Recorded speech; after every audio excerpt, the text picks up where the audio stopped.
Being a kid in the late 2000s and 2010s, if I wanted to watch something on TV, I basically had three main options: Nickelodeon, Disney Channel, or Cartoon Network. And I've never really met one person who watched all three channels religiously back in the day. You were either a Nickelodeon fan, a Disney Channel fan, or a Cartoon Network fan. For me personally, Cartoon Network was my channel.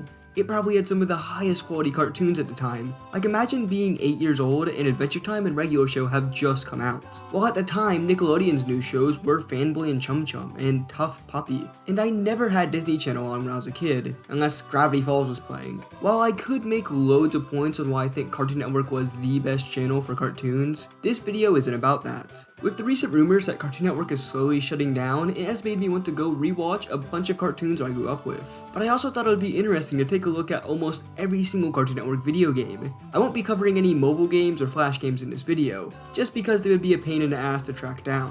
And remember, this isn't going to be literally every single game, but it's probably about 90% of the console games covered. So let's begin by taking a look at the first Cartoon Network franchise to get a video game.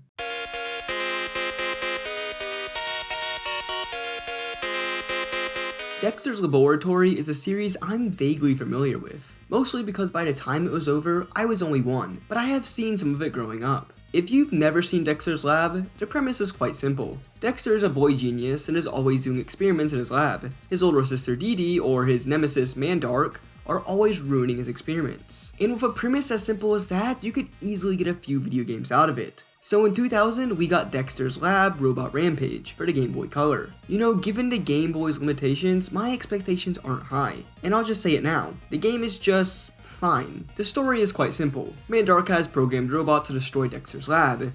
You play as Dexter and have to find secret codes to disable all of his robots. This all gets told to you via text and images, which looks somewhat impressive. Gameplay-wise, Robot Rampage is a side-scrolling action platformer. Dexter's abilities are limited to walking, jumping, and shooting, but it's absolutely terrifying seeing Dexter walk around with a pistol. The main goal in every level is to go through these red doors with flask on them. Repeat this multiple times and then you can progress to the next level. I think my main problem is the game's really repetitive level design. Most levels follow a near identical structure. You go left to right, but most of the time will have frequent elevator waits to advance. Although the color palette changes, the core layout remains pretty indistinguishable. The main gameplay loop gets old after the first level, and a game that's mainly all about waiting on elevators to pick you up is just really boring. There are enemies that you'll sometimes need to defeat, but they mainly are there just to slow the game down. And by the time you're near the end of the game, there will be crazy enemy spam. Dexter can defend himself by getting different weapons. To get different weapons, you have to go through these red doors with bottles on them. But it doesn't add more to the gameplay really. Also, for some reason, whenever Dexter takes fall damage, he's put in his underwear.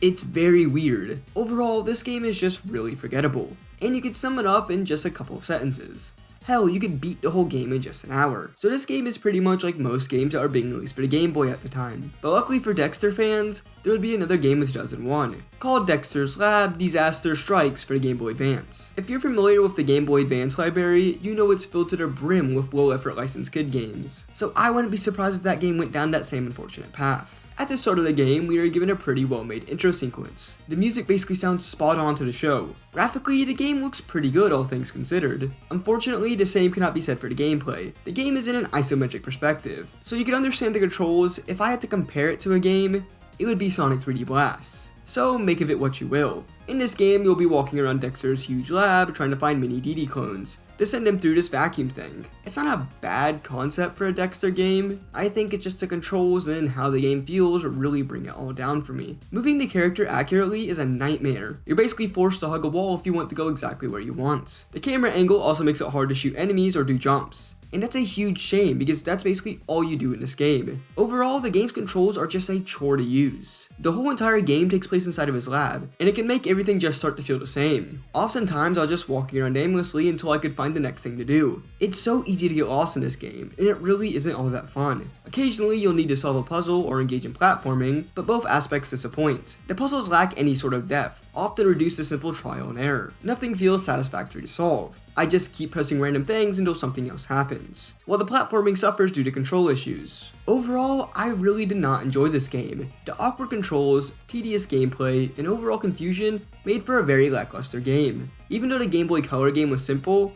I would rather play that than this game. Dexter's Lab would get one more game a year later, called Dexter's Lab, Mandark's Lab, and this time it actually released on a home console, so that might give it a higher chance of being decent. Starting off, I love how the cutscenes are ripped right from the show. It's better than doing dated 3D animated cutscenes. Once the game starts, you are in Dexter's house, and you can freely walk around it. Instead of being 2D, this game is 3D and in a third-person perspective. This is so cool. I love being able to walk around settings from TV shows and movies, and that's something that is only possible with video games. I will say the graphics look pretty good, and the cell shading makes it look like it was ripped right from the show. However, the game itself is just fine. The main thing you'll be doing is going through Dexter's house and lab, solving puzzles, and playing minigames. The puzzles aren't really puzzles, you basically just have to keep walking around and interacting with different things until you can do a minigame. But each area is so small, so there isn't much exploring. In the first level, you interact with a box, talk to Eddy, do a dancing minigame, go up to Eddy's room, do another minigame, then enter Dexter's lab, and that's the end of the level. And what I just described to you is basically the format in every level, and it's all just kind of boring. Like, you're not really doing much until you do a minigame. So basically the game is a minigame collection with a little bit more effort put into it. But it still sucks because the minigames all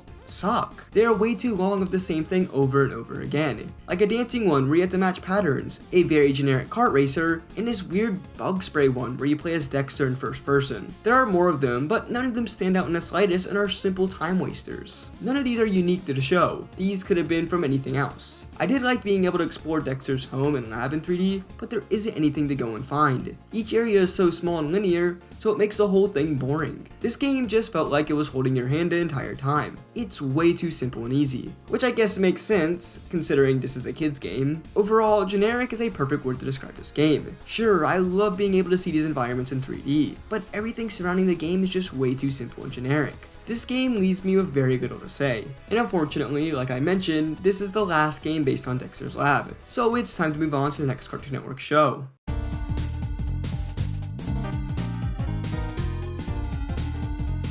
Johnny Bravo is a show that I'm not familiar with. I've heard of it and I know it's iconic to classic Cartoon Network, but I can't think of the last time I actually watched an episode of it. Johnny Bravo would unfortunately only get one video game based off him. To be fair, I'm not sure how you can make a video game based off a guy who is always being rejected by girls. So in 2007, we got Johnny Bravo into Hookah Mega Mighty Ultra Extreme Datorama for the PlayStation 2. This game is probably the most unique game in today's video. It's a game show game, where you compete with other muscular men to get your dream date. First you choose an opponent, and then you choose a girl, and then you're off. First impressions of the game are, I've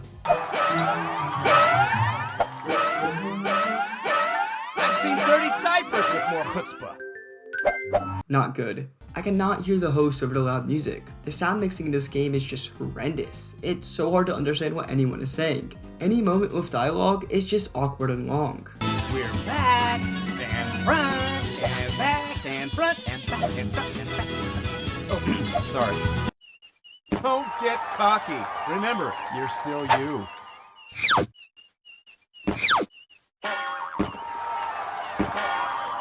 The game itself is also just not very good. So essentially you spin a wheel and can play one of 8 minigames. If you win a minigame, you get to go up a step or sometimes have the chance to compete in this gambling minigame. My main issue with all of this is anything outside of the minigames takes up so much time. Like the camera's just panning over to different things after the minigame is over. Then you have to gamble, then spin for a minigame, then watch all of the characters slowly walk off a stage. Like the minigames are over within a few seconds. And it took me 1 hour to finish one round of this game. And that's mostly because how slow the dialogue sections are. Like, I can't even tell what's going on half of the time, because I can't understand what they're saying. The minigames themselves are all very simple and forgettable. Most of them are just collect or do more things than your opponent, or press the right button at the right time to get a good score.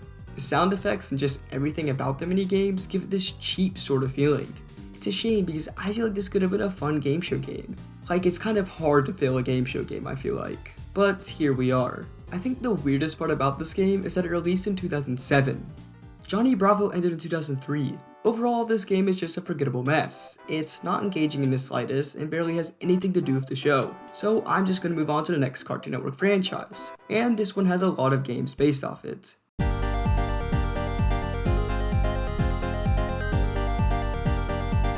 Powerpuff Girls is an insanely popular show, but I don't think I've seen a single episode of it. But I was just way too young for it when it originally released, and then also way too old for the reboot that came out in 2017. I think the most I've ever experienced with this franchise is with LEGO Dimensions. But Powerpuff Girls has a lot of games, ranging from portable to console games. So I'll start with the first one, Bad Mojo Jojo for the Game Boy Color. Well, the game starts with the intro music looping over and over again with these pretty well done sprite arts of the characters. After that's done, I get to play as Blossom. It looks like her eyes are popping out of her head, but as Blossom I can fly, use combat, and shoot lasers. I run into a big issue right away though. The controls are really sensitive. Any slight touch to the D-pad sends Blossom soaring off. Also, the hitbox on enemies is really strange. Sometimes you basically have to be inside of them just to hit them. The controls just don't feel that great. But what you'll be doing in this game is basically exploring these huge levels until you get to a boss fight. But these levels are way too massive, and they reuse rooms a lot, so it's really easy to get lost. Most of the time, it's hard to tell what you're even supposed to be doing. So my first hour of this game was just spent trying to beat the first 2 levels. Also, the game can be really hard as well. Like when I'm doing platforming, I can barely see what's ahead of me. So it's basically just a matter of guessing. Boss fights are incredibly difficult. For one, the boss is insanely hard to hit, or once you can finally get up to them, they'll just fly away, and you only have a limited amount of flight in this game, which of course makes it harder for platforming and boss fights. Everything in this game just feels so sloppily made. The levels are confusing, the game controls like ass, and it's just not fun. I really did not enjoy this game. And before I move on, this game has 2 sequels that look pretty much exactly the same as this one. I'm not going to be playing them because I got like 30 something games left to cover, so I hope you're not too mad at me about that. Anyways, the next game is called Powerpuff Girls Chemical Extraction, and it released only a year after the previous one. The game is a 3D fighting game, and it's pretty bad. The fighting feels fine. I think the biggest issue would be is that your enemy can pin you very easily and get you stuck in a corner. To gain the advantage, you can grab items and throw them at your opponent, and charge up a super move by collecting 3 Chemical X bottles. And that's basically all there is. You can obviously play as different characters from the series, but it doesn't really add anything. Like, it's a very basic and bare bones fighting game. The story mode they have can be beaten in like 10 minutes. But after playing this game for a couple of hours, I think I can officially say it's bad. I feel like the game speaks for itself. So I'm just going to move on to Powerpuff Girls Mojo Jojo A Go-Go, which released the same year as this one did. Again, it's another licensed Game Boy Advance game, so just prepare for mediocrity. We go through the usual romp of reading text and looking at stills for the story, and then we are sent straight off. The game is basically an on-rail shooter. The Powerpuff Girls move forward and you blast enemies that are in your way. Honestly, it's really boring. But if I had to compliment this game, I think the sprite work is really well done. All of the characters look recognizable. Yeah, to change up the gameplay, you can click something that gives you a spread shot. I don't really know what to say, you just shoot things that are in your way, which isn't really a bad type of game, just when there's absolutely nothing to it, then yeah, it just gets really tedious. But yeah, so far, this has been my absolute least favorite out of all of the games. I don't know, it's just really boring. I think it's way too simple for me. You literally can just move up and down and shoot. What more am I supposed to say? The next game is called Relish Rampage, and it released a year after this one. I really hope this one is good, because so far it's looking like there's no good Powerpuff Girl games. Starting off, I think the cutscenes translated really well to 3D. They look pretty great, and the writing is on par with the show. The game itself is actually pretty good. You play as all 3 the Powerpuff Girls and can fly around the city. I love this so much. The flying feels fast, and the city feels like it's from the show. As you progress further through the game, you unlock different parts of the city to do missions in. In this game, you'll be doing small objectives around the city, like delivering pickles, destroying satellites, or having to find an enemy and then fighting them. It's not anything groundbreaking, but it feels like stuff you would see when watching an episode of the show. It can get a bit tedious just having to do these over and over again, but I feel like a kid probably would have enjoyed this game. The game even controls pretty well,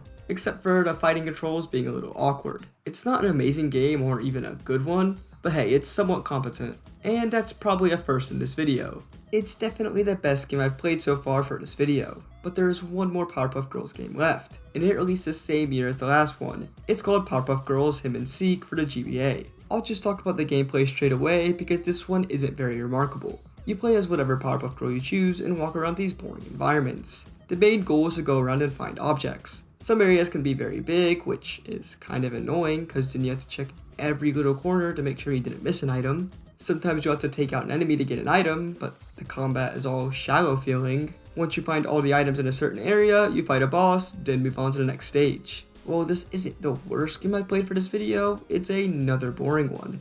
So many kids games back in the day were just the same poorly made beat 'em up, and this one is exactly like the rest of those. It's not striving to be anything great. It was simply made to give your kids something to do for half an hour while you make lunch. I'm just saying this now, but I'm not a fan of these kid game beat 'em ups. There are a ton of them in this video, but overall, don't play this game. I'm sure if you've played this game, or this one, you probably know exactly what to expect from this game. I'm going to move on to the next show.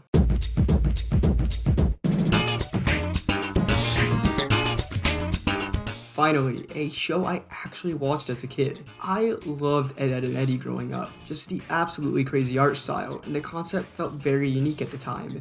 A lot of my favorite cartoons growing up took place in a small town, like Clarence and The Amazing World of Gumball. I know all three of these shows are very different from each other, but they are shows I have endless amounts of memories of. And since Clarence doesn't have a proper game, I just wanted to say this now, that show is so underrated. Ed, and Eddy got 3 games all on different platforms. So let's just start with the first one. Ed, and Eddy Jawbreakers released for the GBA in 2002. I do really like the press start screen. The characters don't even look like they were made from pixels. But this game is a puzzle platformer. You play as all 3 of the Eds and can switch between them at any time. They all control differently from each other. Eddy can double jump and is the fastest. Ed is the slowest and heaviest, but he can walk through cement and is the strongest character.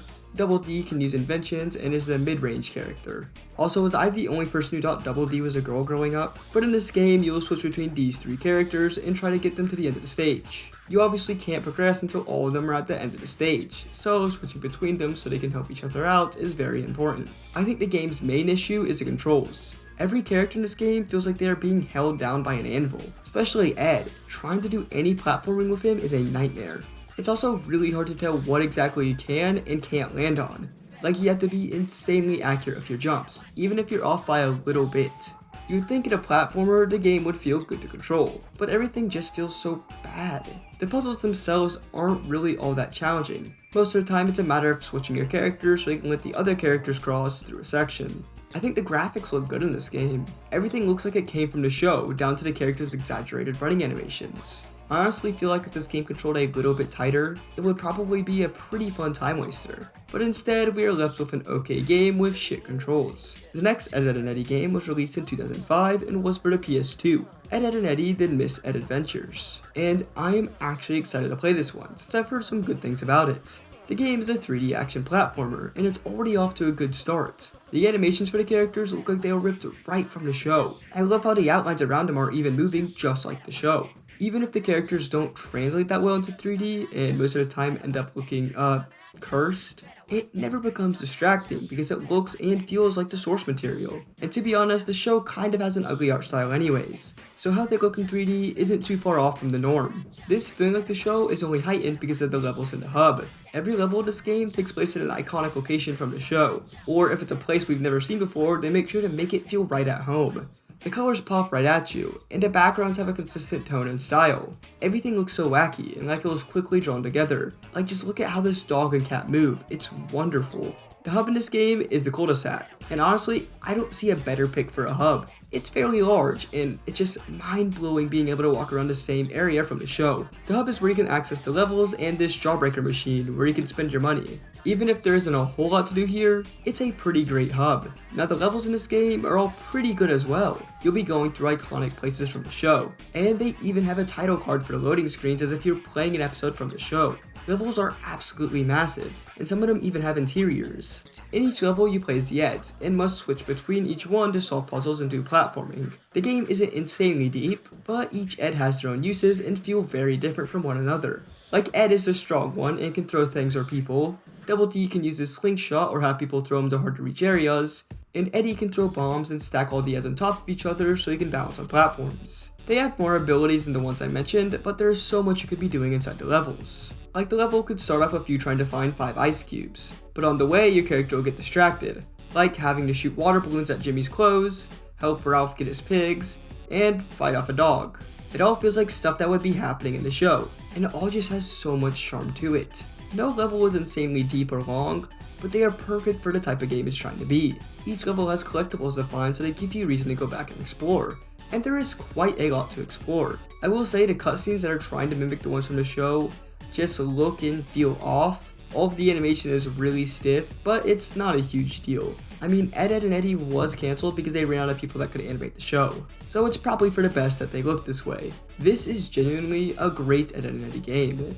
It's everything you would want in a licensed kid game like this. An aesthetic that reminds you of the show, fun levels, and just so much charm. This game feels like a lot of passion was poured into it, and it's a short and sweet journey that I think any fan of the series could get a good time out of. It feels nice to finally talk about a good game, and I hope the next game can continue that. Ed, Edd and Eddy's Game of the Century released in 2007 for the DS, and I'll just be honest with you, this game is pretty bad. I mean, as soon as I start the game, I can already tell the game is much lower quality. It's a dead giveaway when the game has generic sound effects, and instead of having iconic music from the show, it's replaced by generic music. But now that I'm finally done complaining about the title screen, we can move on to the gameplay itself. And Jesus Christ, these are some of the ugliest character models I've ever seen. So they decided to make their bodies 3D, and instead of modeling the heads, they decided to just throw an image of them over it.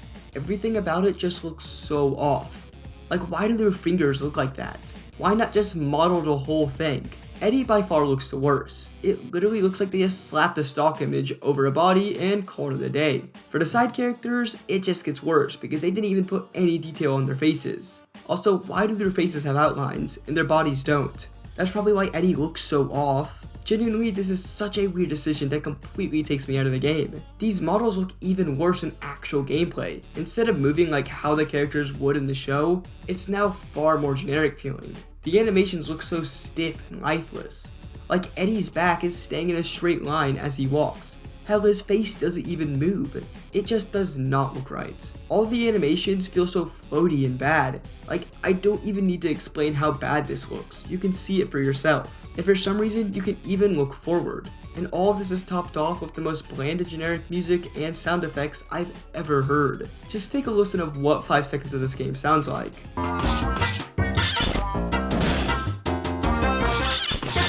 This game just sounds like it would be annoying to be around. If you can't already tell by now, the levels are just random things thrown together. None of these locations feel like they are from the show, and it's one of those games where literally everything is your enemy. Not to mention the levels are also very big and confusing. And because every damn thing looks the same, it's hard to tell if I've even made any progress. Nothing feels engaging in the slightest. I just keep walking, occasionally jumping or spitting some gum at enemies until I get to the end. This is by far the worst game I've played in this video. It feels like an entirely different game with just Ed and Eddy slapped over it. I mean, it literally feels that way when you take a look at their faces. I never ever want to talk about this game again. I don't even want to think about it. Everything about this game feels completely rushed and cheap. It was only made to get your child to buy it because it's based on a show they like, and I just hate that type of stuff. I'm so ready to move on to the next show.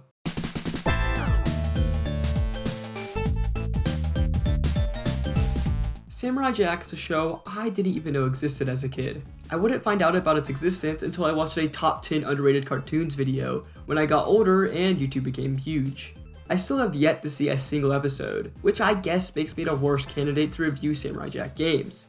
But here we are. There are 3 games in the franchise, and even one based off the Adult Swim continuation, which is pretty cool. I'll start off with the first game, Samurai Jack: The Amulet of Time. It released in 2003 for the GBA, and just a spoiler warning, but I think this is probably the best GBA game in this whole video. Starting up the game, we are introduced to this awesome looking press start screen. The music even sounds great.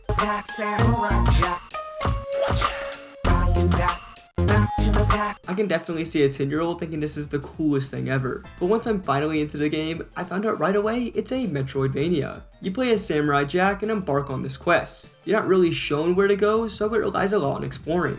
The game controls mostly well. I think that combat and all that is really fun, and I love being able to unlock new moves. The issue really comes from the jumping controls. He just feels really heavy for no reason, so making jumps can be really annoying, but you can definitely get used to it. What you can't get used to is wall jumping. It's so hard to pull off, and you have to do it quite a bit in this game. All the bad control stuff aside, this game is really fun. You're in this massive world and all feels lived in, and it's really fun to explore. You never know what beast you'll encounter or what item you may be unlocking. You're basically on your own in this game, and that just makes it feel far more intense. As your journey continues, you'll find items that can help you. It's a great way to encourage people to explore by hiding cool upgrades. And it gives this game a great progression system. The combat in this game is pretty great as well, even if it's just a bit basic, but it feels good to take down enemies, and it has the same style from the show. The boss fights in this game aren't too difficult. I just think it's cool that they play an animation every time you take one down. I would say the biggest problem I had with this game were the jumping controls, and sometimes I would just be completely lost. There was a moment where I had to do this very long wall jump and it took me ages to actually pull it off, but once I did, it was covered by an ice wall, so I would have to come back to this area later and it just really annoyed me. But overall, Samurai Jack is starting off good. This game is pretty basic, but I think this genre perfectly fits the series. Well, with what little knowledge I have of the series. I would love to see them continue this type of game, just with better controls and more to do. But now I'm going to move on to Samurai Jack, The Shadow of a Coup. It released in 2004 for the PlayStation 2. To start things off, my cutscenes for this game were glitched and kept freezing. But from what I saw, I think they're in the same style as the show. The game is a 3D beat-em-up platformer, with the weirdest controls ever. For some reason, squares to jump, which I've never seen before in a game like this. Normally it's X, or at least I can understand why they might use triangle, but square? Weird controls aside, the game actually controls kinda decently. Platforming feels good, combat feels really good, you can pull off tons of combos, enter this cool bullet time mode, and even use ranged attacks. Experimenting with combos was definitely one of my favorite parts about this game. The platforming wasn't anything too amazing, you just get a basic double jump, but I'm glad it's at least functional. The game even has nice little details, like depending on where his health bar is, his clothes will be getting torn apart. If you get an armor pickup, he'll actually be wearing the armor. And there's this chicken in one of the hubs where if you hit it, it grows really big. Not sure if that's a reference to the show, but it's definitely a thing. The levels in this game are fine. Just go through linear areas fighting enemies, platforming, or saving people. It's not anything amazing, but I guess it's engaging enough. It just gets repetitive after a while. The settings look pretty good, but I don't know, the layout of the levels is just way too linear for my liking. Like I'm never challenged on where to go next, I don't have any reason to go out and explore because there isn't any room for that. Like the levels feel like they were made to be walked through in only one way, which is fine, just I get really tired of that after an hour. The game is pretty basic, but there isn't anything really bad about this game. I could see a Samurai Jack fan enjoying it for a bit, but I don't know, there just isn't an insane amount to it. Like the game is okay. It's not bad, but it's also not good. So I feel like a kid in the early 2000s would have loved this game. I'm going to move on to the final Samurai Jack game, Samurai Jack Battle Through Time. And for once on this channel, I'm actually reviewing a somewhat modern game. This is probably one of the newest games on today's video, releasing in 2020 and is playable on modern hardware. I played a Steam version of this game, and I'm expecting it to be different from the previous ones, since it's based off the Adult Swim continuation, which is far more mature than the one most people watched as kids. Starting things off, I think the cutscenes come right from the show, which is pretty cool. As soon as they enter the portal, the game switches to 3D animated cutscenes, and they look pretty good. But actually playing the game, wow, this feels like an actual game. This is insane. The graphics and everything are great. This doesn't feel like a budget licensed game. Starting off with the visuals, they look absolutely gorgeous. They feel unique from the show, but at the same time are able to capture it very well. It feels like a darker and more modern take on the show, or like one of those Zelda and Unreal Engine videos, but I mean that in a good way. The lighting and shadow effects just look great. Every sword swing has impact to it, and when you break items, they break into tiny pieces. The combat is probably the best part about this game. Enemies aren't a total pushover, so you have to pay attention when fighting. There are tons of different combos and abilities you can use while fighting. Trying to get high combos is addicting, and it's always fun to get into battles. You have tons of different ways to approach them, and you can choose from lots of different types of weapons. Every weapon has different animations, and feel different from each other. You feel insanely overpowered in this game, but it's not to the point where this game feels too easy, because you have to earn that feeling. Getting high combos lets you charge up a super meter that not only looks cool, but is absolutely devastating. You can dodge and parry moves as well, which is super important when fighting bosses. Not to mention there are ranged weapons, a massive skill tree, and loads of weapons to find and unlock. Like there's so much depth to the combat in this game, and it feels like a lot of effort was put into it. The levels in this game are pretty good. Like I mentioned, they look great, but they're very big with lots to go find and explore. I just think the main gameplay formula gets a bit stale over time. Like don't get me wrong, it's really fun, but some levels can just be keep fighting enemies until you can move on to the next area. Not every level is like that, but it really sucks when they are. There are these 2D sections which are okay, they just really make the game feel like you're only walking forward, but there aren't too many of them. It's pretty easy to forgive any lackluster levels when the combat is just so much fun. They also have the same mechanic as the last game, as Jack loses more health, his clothes get more torn. But overall, I would say this is a pretty good game. The levels may not be the best thing in the whole world, but this game genuinely feels like it was made with love for the series. It's so surreal that every Samurai Jack game ended up being pretty good. Like all three games were well made and weren't a chore to play. I wonder if there'll be any more series like that. Well, it's time to move on.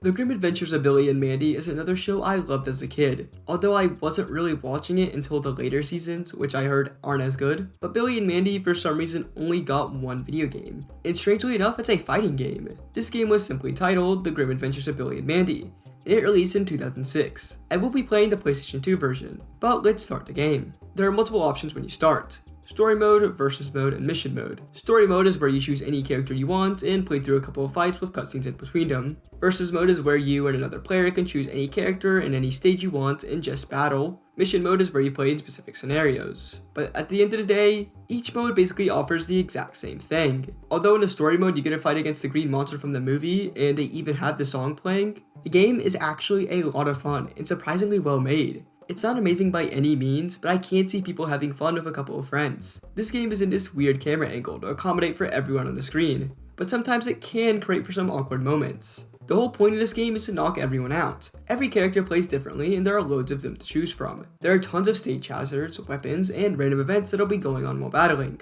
Like at one point, everyone got crushed by a ton of debris, and then you go to heaven, putting you in a different area. Every game feels crazy. Everyone is just rushing trying to get the best weapons. And there is just so much going on in every battle. The game controls great. The style and tone of the game match the show really well, the maps are insanely unique, and I'm surprised they got every character to play differently. But at the end of the day, this is just a fighting game, so there isn't a whole lot I can say about it. That's just me though. I like the game, and if you and your friends are ever looking for a stupid fighting game to just pop in and play for a bit, I would give this one a shot. Time to move on to the next show.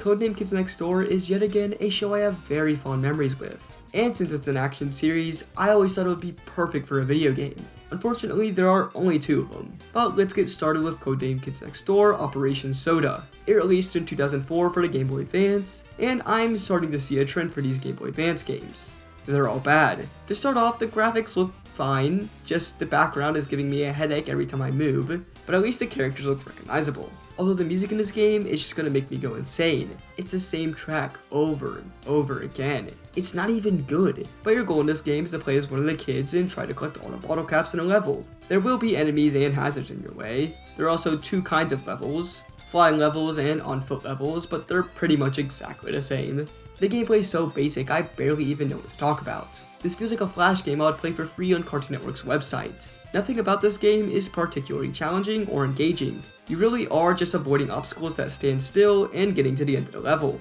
The game isn't bad per se, it's just completely lifeless. You could paint any other property over this game and it would still be the exact same game. There's absolutely nothing I could say about this game that you can't already see. So I'm just going to move on to the next game. Codename Kids Next Door Operation Video Game, released in 2005 for the PlayStation 2. This game is a 3D action platformer and it's fine. Again, it's really cool being able to walk through iconic locations from the show, but you only do that in the tutorial, and then after that, all levels take place in super generic locations. But at least all of the main characters and villains translated well to 3D. In this game, there are 3 different types of gameplay options you'll be going through. You have just typical run and gun levels, where your main objective is to just shoot anything in your path, do light platforming, and small puzzles. These are fine, they're just mostly boring. The settings for the levels are boring, and you're just going from room to room doing platforming or fighting enemies. The next gameplay type is more combat and platforming focused. This is where I started to notice how much I hated the platforming. Most of the time it feels like the camera is fighting against you,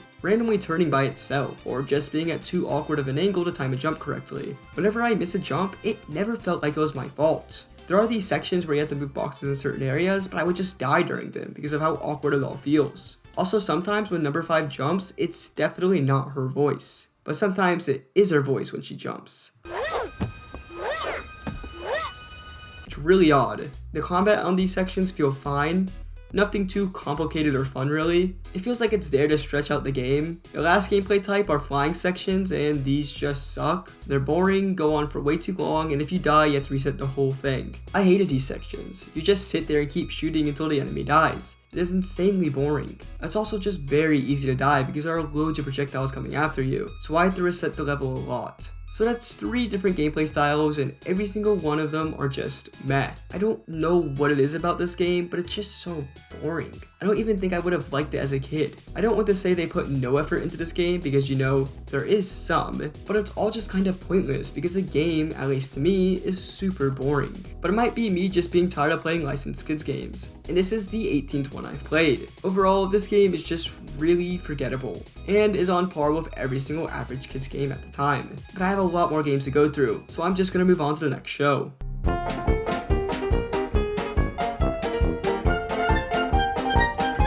Foster's Home for Imaginary Friends is a show that I knew existed as a kid. I just for some reason never tuned in to watch it. It feels like one of those oddball shows like My Gym Partner's a Monkey or Camp Lazlo. I've never seen a full episode of the show, but for some reason I can remember the characters' names and what they sound like. Anyways, this series has 2 games. But I could not find a second game for the life of me, so I'm only going to be sticking to one. The game is titled Foster's Home for Imaginary Friends, Imagination Invaders, and it released in 2006 for the DS. This game is an exploring game, I think. I don't know, there isn't much in this game. You literally just go around and press A on different objects. Sometimes you'll need to switch to a different character, but that's the only real change in the game. Oh, and I hope you like the intro song for the show, because that song loops non-stop throughout the whole entire game. The game feels like purgatory. You just run, jump, and press A on things until you can move on to the next section. And each stage feels exactly the same. Since it's all set in the Foster's home, the level design feels like they copied and pasted a bunch of rooms together and called it a day. The game is so insanely mindless. The only time I got any joy out of this game is when I had blue interactive table tennis. I don't know, I was just really tired. But yeah, the game is just so pointless. There is nothing to it. So again, I'm just gonna move on to the next series.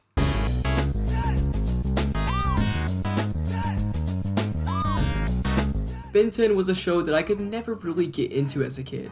I didn't watch the first iteration, watched a bit of Alien Force, and that's about all of the attention the show has received from me. I think just at the time, I wasn't really into action cartoons. But Ben 10 has a lot of games. Each iteration has at least 2 of them. I'm not going to play every single game. I could make a whole video just about Ben 10 video games. I instead decided to choose 1 game from each iteration, which still leaves me with 6 games. So let's start with the first one. Ben 10 Protector of Earth. It released in 2010 for the PlayStation 2, but the game is fine. It's a beat 'em up, and unfortunately this is what video games often did with their action franchises back then. You obviously play as Ben 10 and can transform into different aliens. You don't unlock every alien from the start, but it doesn't take long to get them all. In typical beat 'em up fashion, the gameplay is very simple. You just move to the right of the screen until enemies appear, defeat them, then continue. It starts off fine at first, but just gets boring once you have all the aliens. It's cool testing out all of their combos and abilities, but after that, the game is just really boring.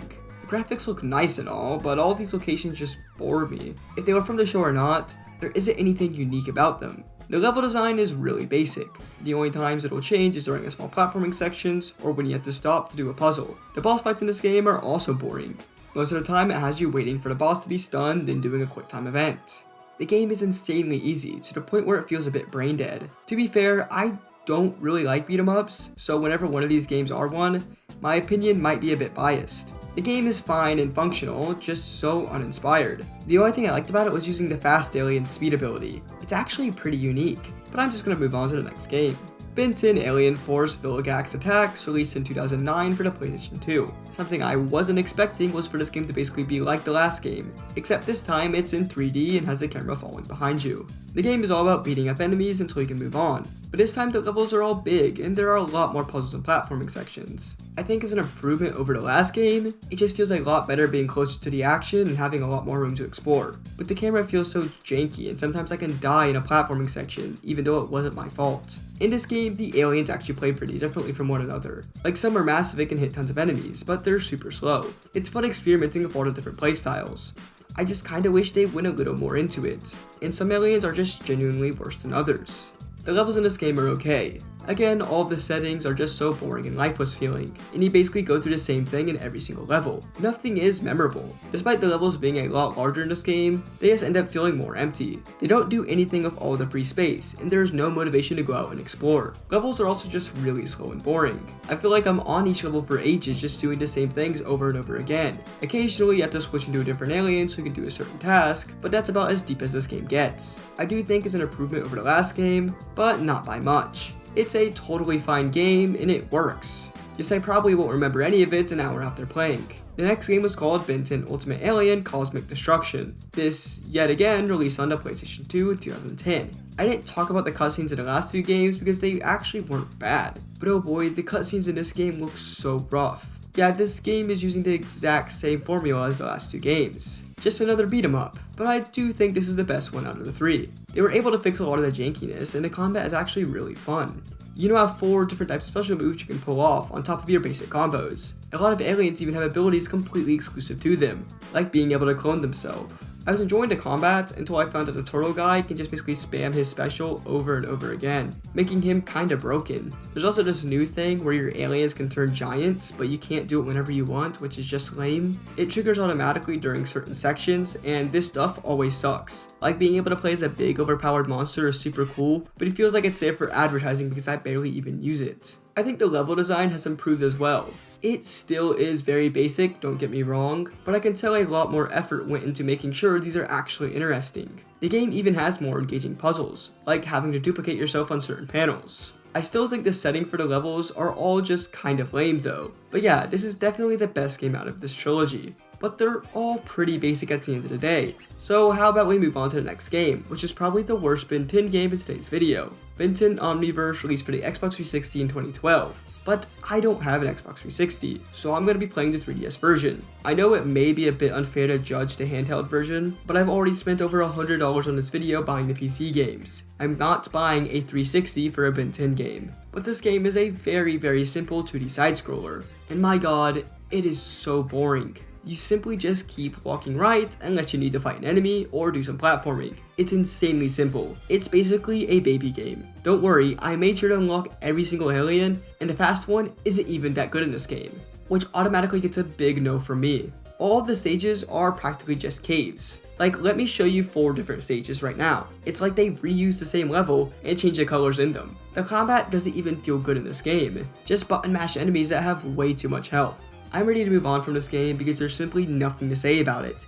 It's bad, it's generic, and you'll probably forget it existed after this video is over. The last Ben 10 game in this video is Ben 10 Power Trip, and this is an interesting one. It actually released in 2020, and instead of having levels, now you get an open world to explore and complete objectives in. It's pretty decent. The game still feels like it's on a tight budget. I mean, look at all the animations for the cutscenes, and the character models just look so uncanny. But hey, at least they used the budget to make the game somewhat enjoyable. You start out with Ben and only one alien, but as you explore the open world and do objectives, you unlock more aliens, which can help you progress to other parts of the world and story. It all works exactly how you expect it to, but I think the game is just missing actual depth. If I could compare it to anything, it would probably be one of those really high quality Roblox worlds. Yeah, everything controls well, and the fundamentals of the game are there, but it's lacking in things to really do. Sure, there are collectibles and missions, but all of the missions are just go to point A, do something, then go back to point B. Which works, especially for a kid's game, but after you have all of the aliens, there isn't much reason to continue playing the game. The hub world may be big, but there is nothing to do in it. Can't ride cars, no enemies to fight, absolutely nothing. So it just makes me feel like, why is this hub world even here in the first place? Trust me, I love hub worlds in video games, but when they are only there as a holding place for the levels and every level takes place in it, then it's completely pointless. I hear a lot of people compare this game to a LEGO game, but trust me, it is not comparable in the slightest. LEGO games have multiple characters and things to unlock, massive hub worlds with loads to do in them, and on top of that, really high quality levels that are insanely replayable. The only thing that this game has that would make you compare it to a LEGO game is the fact that the whole game is split screen multiplayer and it's a children's game based off a property. I do really like that this whole game is split screen. It's just kinda lame that you can't get too far away from each other because it makes the second player teleport to wherever first player is. So if you wanted to make up your own games to play in the hub like hide and seek, good luck. The combat is kinda fun. I liked testing out different aliens, it's just really basic. Every alien has a unique ability, so you'll have to constantly switch between them to solve puzzles or clear obstacles. This was kinda cool, but I mostly played as Fast Alien anyways because he's really fun to use. Also, thanks to my brother for playing this game with me, it probably would have been a whole lot worse without him. He also showed me how to do this glitch where you can launch each other into the sky, so that's kinda cool. But yeah, this is the latest Ben 10 game released. And I honestly think this series would work great as a video game. Like, imagine a Ben 10 game in the style of LEGO games, having tons of different characters and levels from different eras. It would be insanely cool, but unfortunately the last time we got LEGO Ben 10, they were these disgusting things. It's time to move on to the next show.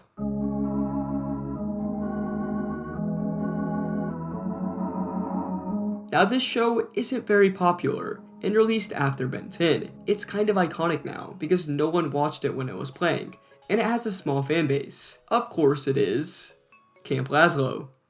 I never watched Camp Lazlo as a kid, and I remember it being a show I would just straight up avoid. It always felt like it was trying to be like SpongeBob, and I don't know, just the character designs are ugly and there was nothing appealing in it. Camp Lazlo got one video game based off it in 2006 for the GBA, titled Camp Lazlo Leaky Lake Games. Wow, I wonder if this is going to be a minigame collection.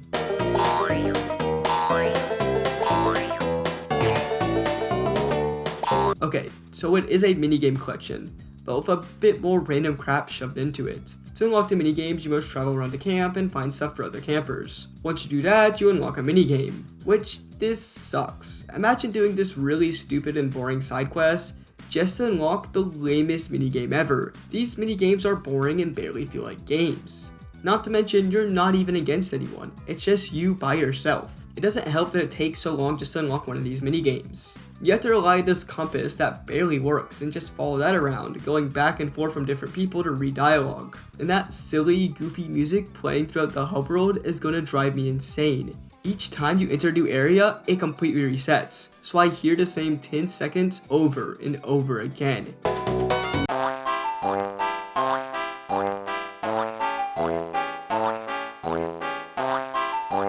There is nothing to this game. It's pointless and a waste of time. I'm going to move on to the next show and hoping that there are some good games in there.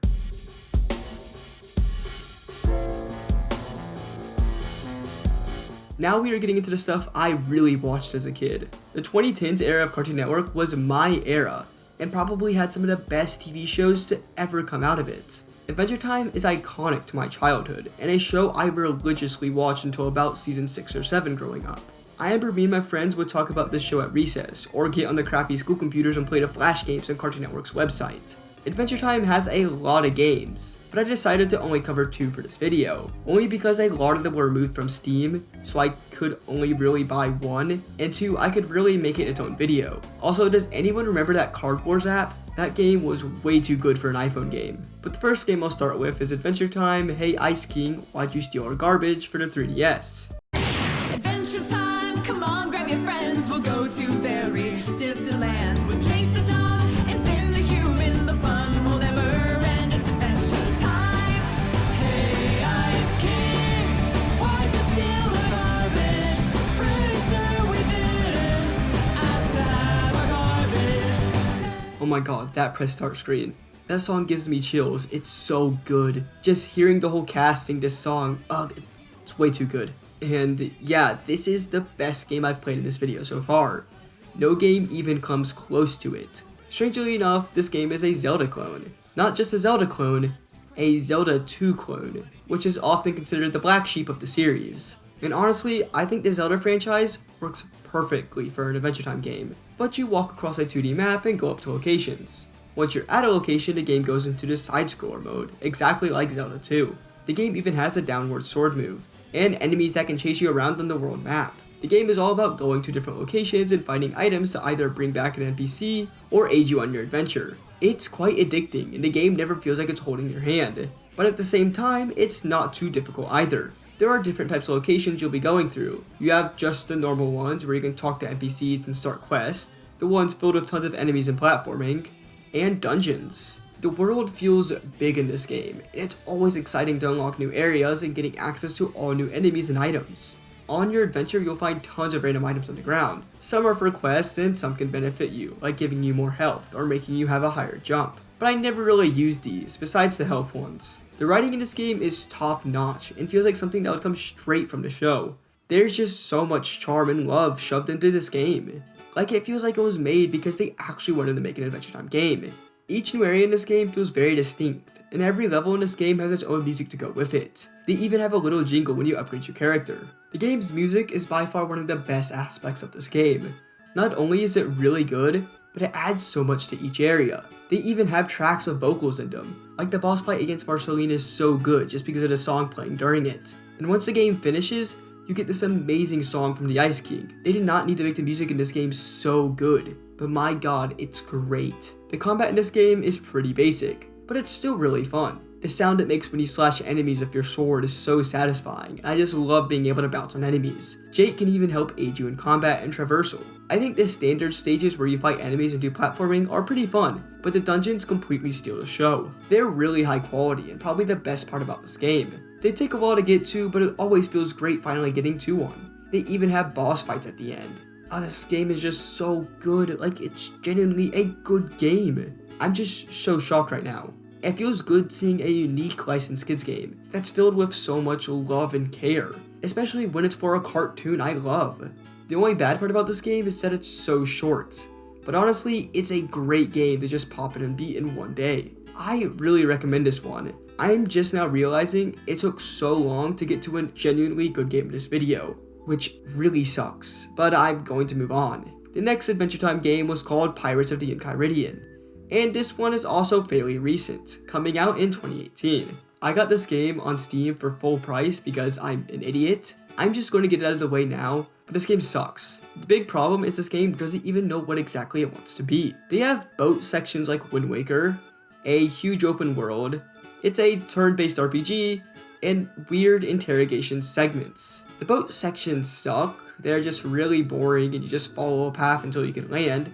It adds little to the game. The open world is weak just because of how awkward everything feels. Everything is so spread out from each other and you can't even walk from one place to another. Most of the time you have to traversal by boat. The animation for the characters just feels so stiff and lifeless, especially for a show that has over-exaggerated animations. Everything looks nice, just there is nothing exciting in these hub worlds.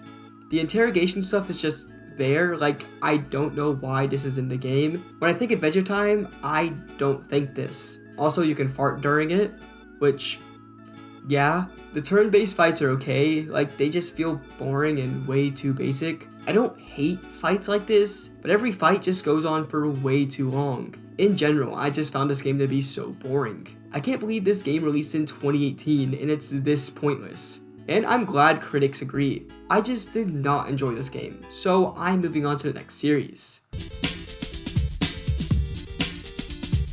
1, 2, 3, 4, hit! Regular Show is another iconic show that I watched to death as a kid, and with how wacky everything is, I think it would be perfect for a video game. Regular Show only has one video game. It released for the 3DS in 2013 and was titled Regular Show, Mordecai and Rigby in 8-Bit Land.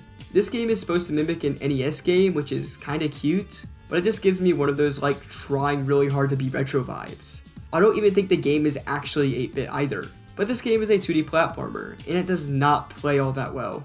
My main issues have to do with how slippery the controls feel and the hitboxes on enemies. I would constantly die over and over again because how annoying it is to time your jumps. If you want to jump on an enemy, you better walk because you'll just end up running right into them.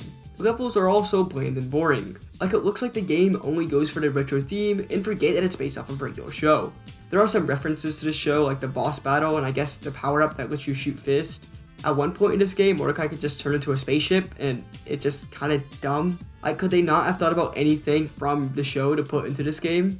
It doesn't even do a good job at trying to replicate a retro game. There are very little redeeming qualities about this game. It feels so rushed. Like, if the game felt good to control, then maybe I would have enjoyed it.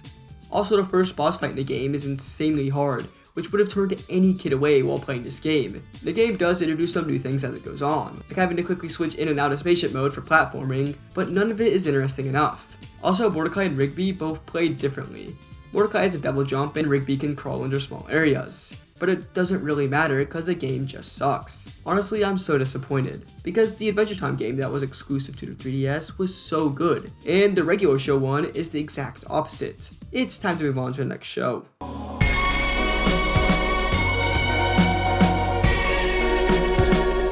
Steven Universe is a show I was absolutely obsessed with as a kid.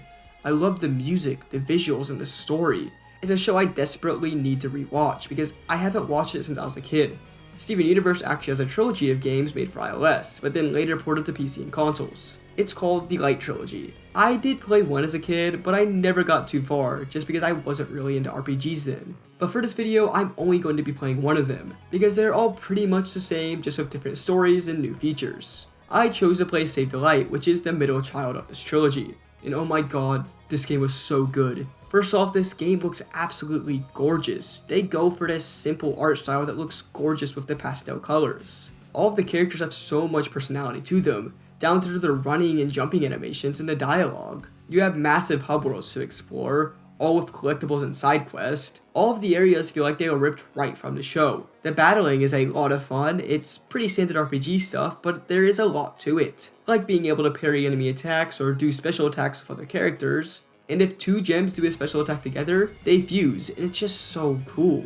The game is extremely addicting, and just has so much style. It's based off Steven Universe, but they turned the game into its own thing. It's pretty obvious this game is heavily inspired off Paper Mario. I mean, just look at the way you navigate the hub. I can also further prove my point because inside Steven's house he has a GameCube, and the only game he owns is Paper Mario: The Thousand Year Door. But I really enjoyed this game. It's hard not to smile when playing it. Just the adorable animations, great dialogue, and comforting art style really brings it all together. The game is kind of hard to put down once you started. I just wanted to unlock every character and upgrade them to the max and find every collectible. Also, the game's story, which I believe is canon, is interesting enough to keep you hooked. It's also really cool that this is a trilogy of games. Like, this could have easily have been one game. Instead, we got a great trilogy. And by the looks of it, every game only gets better. But I highly recommend this game. It's a really chill experience with a lot of care and passion shoved into it. And thankfully, the games did not get stuck on mobile. Well, except for the first one. For some reason, they haven't ported it over. But it's time to move on.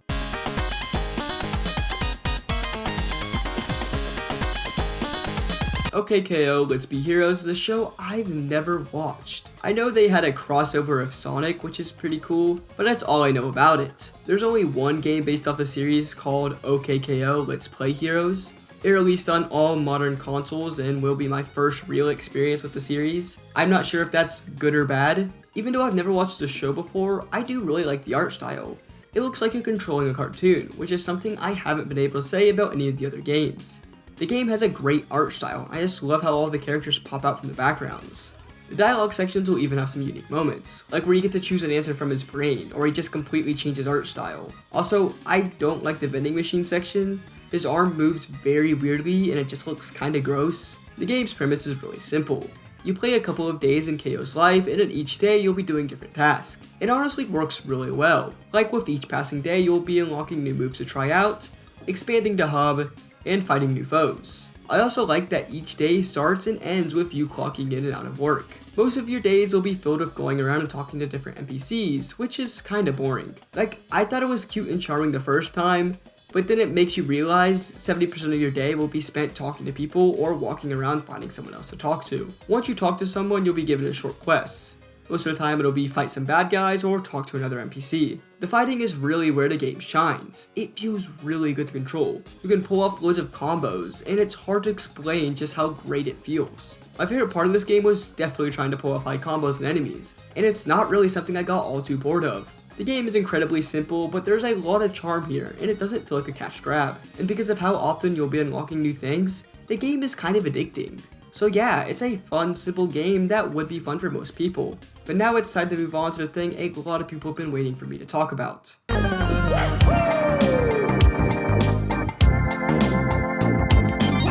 Cartoon crossovers were always such a joy to experience as a kid. You know, like when Uncle Grandpa met Steven Universe.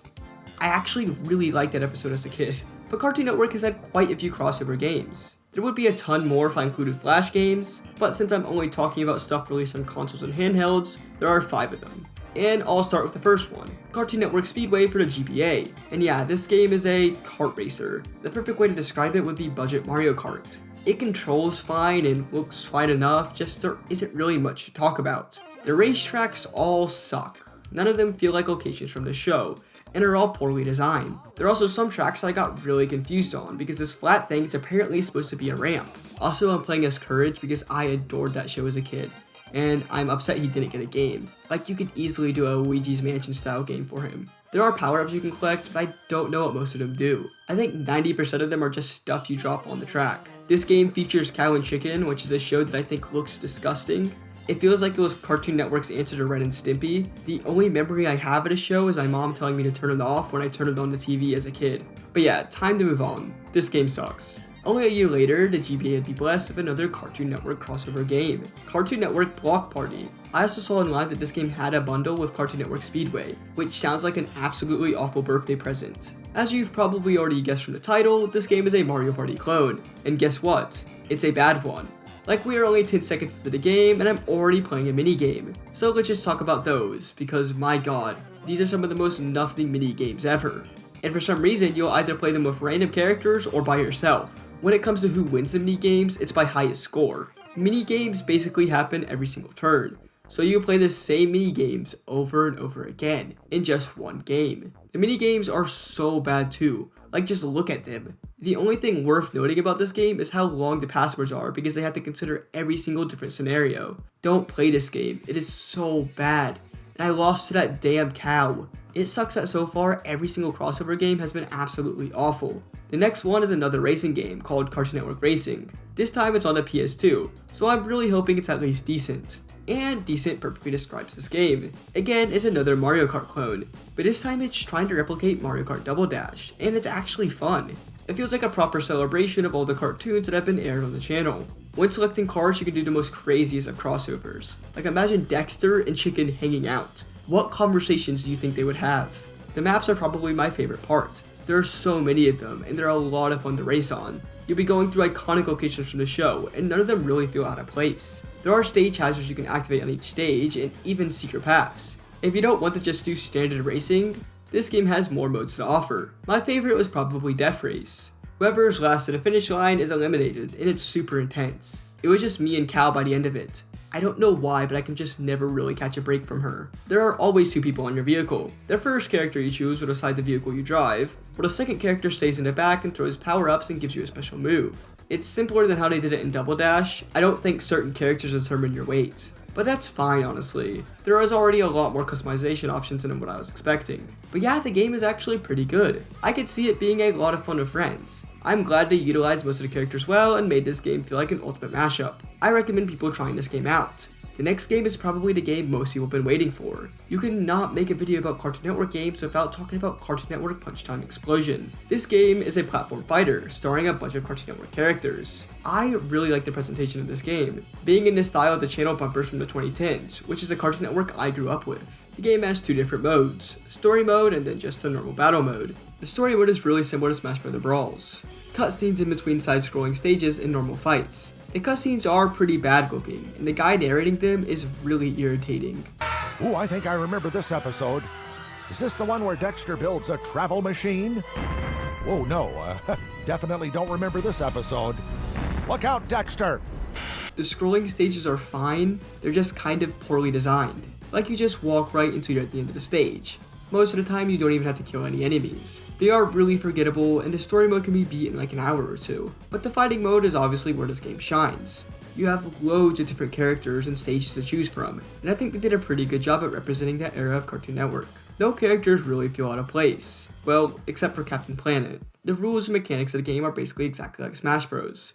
Although the controls just don't feel tight enough. Most of the time it feels completely impossible to recover, and jumping is its own button, and you have no way of changing that. The controls also just have the normal jank you expect from a licensed game, but everything works and it's really simple to understand. I wish I could have played this game with a friend, but instead I got stuck playing with the AI, and my god are they bad. Not bad at the game, but just not fun to fight against. Once you hit them, they run right to the center of the map, and they'll constantly spam their up special. They spam it no matter what happens, and it's insanely annoying. I think the game did a good job at making the characters feel unique, but you can tell they had a hard time giving some of these characters a cool moveset. Like, all Captain Knuckle does is just jump, dash forward, and make sand versions of himself. Also, some characters just have disappointing movesets.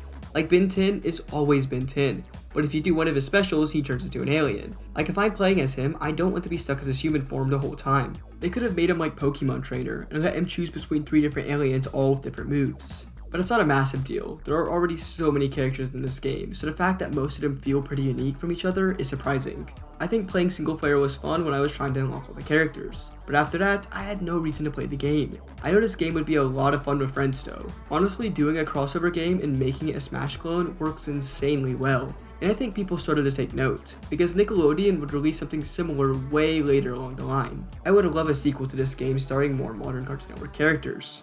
But I don't see that happening anytime soon because of multiverses. And honestly, it's kinda cooler seeing tons of Warner Bros. Properties mixed. Overall, this game is actually pretty good. If you need a new Smash game to play with friends, then this game is something I would recommend. But I don't know, playing this game alone just feels kinda sad. And you can tell this wasn't how the game was meant to be played. But it's time to move on with the final game in today's video. Cartoon Network Battle Crashers came out in 2016 and released for all 8th generation consoles. I was not going to pay for this game on PS4 because I've already spent way too much money for this video, and I don't want to pay $30 for a game that looks like this.